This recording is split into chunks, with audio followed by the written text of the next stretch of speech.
काँग्रेसचे निष्ठावान बाळासाहेब थोरात यांचे भाचे विधान परिषदेचे आमदार सत्यजित तांबे भाजप वाटेवर असल्याची चर्चा सुरू आहे। यावर भाजपचे माजी खासदार सुयश विखे यांनी सत्यजित तांबे यांच्या भाजप प्रवेशात विरोध नसल्याचं स्पष्ट करत मामा आले भाचे आले तरी संगमनेरमध्ये राजकीय संघर्ष सुरूच राहणार असल्याचं ते म्हटलंय। विधान परिषद निवडणुकीत सत्यजित तांबे यांनी अपक्ष उमेदवारी केली होती। त्यावेळी भाजपानं मैत्रीचा हात दिल्याचं बोललं जात होतं। त्यानंतर मुख्यमंत्री फडणवीसांनीही सत्यजित तांबेंना हेरल्याचं वक्तव्य केलं होतं। अलीकडे सत्यजित तांबे भाजपाच्या संपर्कात आल्यानं जोरदार चर्चा सुरू असल्यानं सुयश विखे यांनी त्यांना भाजपात घेण्यास आमचा विरोध नसल्याचं सांगत संगमनेर आणि स्थानिक विकासाच्या मुद्द्यावर आम्हाला जे योग्य वाटेल तेच होईल असं स्पष्ट केलंय। मामा आले भाचे आले पुतणे आले तरीही आमचा राजकीय संघर्ष सुरूच राहील असं म्हटलंय। मैत्री आपल्या जागेवर आहे। शेवटी हा पक्षाचा निर्णय माननीय मुख्यमंत्री आणि प्रदेश अध्यक्ष महोदयांचा असतो।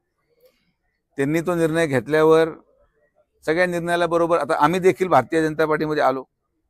काही लोकांचा विरोध असू शकला असता त्या काळात, असेलही कदाचित, पण पक्षाने जे योग्य वाटतं तो निर्णय घेतला।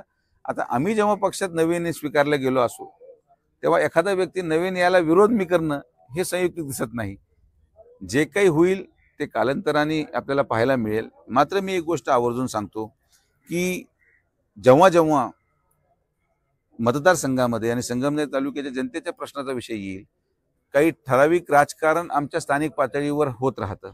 ते स्थानिक पातळीवरचं राजकारणाला कदाचित पक्षामध्ये जरी असलो किंबहुना पक्षांतर्गत जरी असलो तरी जे निर्णय जनतेच्या हिताचे आहेत ते घेणं आम्ही कधी थांबणार नाही। जे जनतेला पाहिजे किंबहुना जे स्थानिक स्वराज्य संस्था किंवा स्थानिक पातळीवरचे संघर्ष असतील राजकारणामध्ये कार्यकर्त्यांमध्ये ते कायम राहणार। आणि म्हणून हे सगळं कसं जमून येणार हे मला माहीत नाही, कसं माननीय मुख्यमंत्री महोदय करून आणतील। कारण की तुम्ही स्वतः पहा की विधानसभेमध्ये माननीय मुख्यमंत्र्यांनी पुढाकार घेऊन देखील अनेक ठिकाणी पक्ष अंतर्गत लोकांनी विरोधी काम केलं। त्याचे पुरावे देखील मीडियामध्ये आहेत, जनतेपुढे आहेत। आणि म्हणून या सगळ्या कुरघोडीचं राजकारण चालत राहतं। तर कसं आलं कोणी आलं नाही आलं तरी जे राजकारण आमच्या 50 वर्षामध्ये अधोरेखित केलेलं आहे ते राजकारण आम्ही करतच राहणार, त्यामध्ये बदल होणार नाही।